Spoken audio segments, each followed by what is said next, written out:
ಉಡಾಯಿಸೋ ಖಾರ ಬಣ್ಣ ರುಚಿಯನ್ನು ನೀಡುತ್ತದೆ. ಮೆಣಸಿನ ಪುಡಿ ಚಿಂದಿ ಉಡಾಯಿಸೋ ಖಾರ ಬಣ್ಣ ರುಚಿ.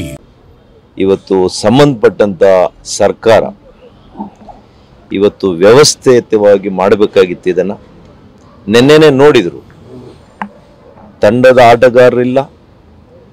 ಮ್ಯಾಚ್ ನಡೆದಿರತಕ್ಕಂಥದ್ದು ದೂರದ ಅಹಮದಾಬಾದ್ನಲ್ಲಿ.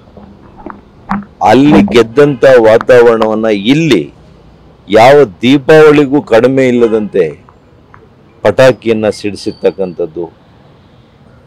ಪ್ರತಿ ರಸ್ತೆಯಲ್ಲೂ ಬೆಂಗಳೂರಿನಲ್ಲಿ ಅಷ್ಟು ವಿಜೃಂಭಣೆಯನ್ನ ನಿನ್ನೆ ಮಾಡಿದಾಗ ಇಂಟೆಲಿಜೆನ್ಸ್ ಏನ್ ಮಾಡ್ತಾ ಇತ್ತು?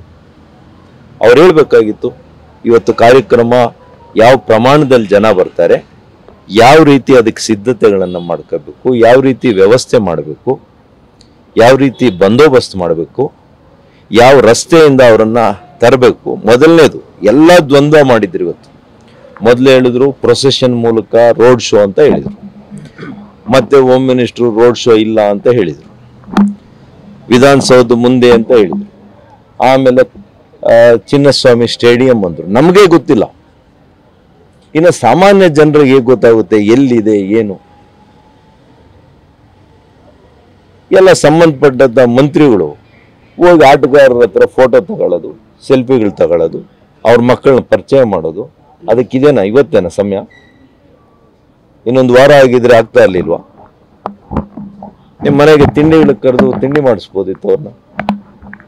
ಇವತ್ತು ಜನರ ರಕ್ಷಣೆ ಮಾಡೋದು ಬಿಟ್ಟು ನೀವು ಲಕ್ಷಾಂತರ ಜನ ಅಂತ ಹೇಳ್ತೀರಿ. ನಮ್ಗೆ ಗೊತ್ತಿದೆ ವಿಧಾನಸೌಧದ ಮುಂದೆ ಜನ ಎಷ್ಟು ಜನ ಸೇರ್ಬೋದು, MG ರೋಡ್ನಲ್ಲಿ ಎಷ್ಟು ಜನ ಸೇರ್ಬೋದು, ನಮಗೂ ಇದೆ. ಆ ಬೇಜವಾಬ್ದಾರಿತನವನ್ನ ನೈತಿಕವಾಗಿ ಒಪ್ಕೊಳ್ಳಿ, ಜವಾಬ್ದಾರಿಯನ್ನ ಹೊರಿ. ಇವತ್ತು ಈ ಸಾವುಗಳಿಗೆ ನೇರ ಕಾರಣ ಅಂತ ಹೇಳ್ಬೇಕಾಗ್ತದೆ ಈ ಸರ್ಕಾರ. ಯಾರಾದ್ರೂ ಒಳಗಡೆ ಏನಾದ್ರೂ ಆರೋಪಗಳನ್ನ ಮಾಡಿದ್ರು ಸರ್? ಅಲ್ಲಿದ್ದಂತವರು ಎಲ್ಲರೂ ಹೇಳ್ತಾ ಇದ್ದಾರೆ, ಯಾವುದೇ ಪೊಲೀಸ್ನವರು ಹೊಡೆದಿದ್ದಾರೆ, ಲಾಠಿ ಚಾರ್ಜ್ ಮಾಡ್ತಿದ್ದಾರೆ, ತಲೆಗೆ ಹೊಡೆದಿದ್ದಾರೆ. ಯಾವುದೇ ರೀತಿ ಭದ್ರತೆ ಇಲ್ಲ, ಯಾವುದೇ ರೀತಿ ಶಿಸ್ತಿಲ್ಲ. ಸ್ಟೇಡಿಯಂ ಅಲ್ಲಿ ಅನೇಕರು ಹೇಳ್ತಾ ಇದ್ರು 20-25 ಸಾವಿರ ಖಾಲಿ ಚೇರ್ ಸಿಗ್ತದೆ.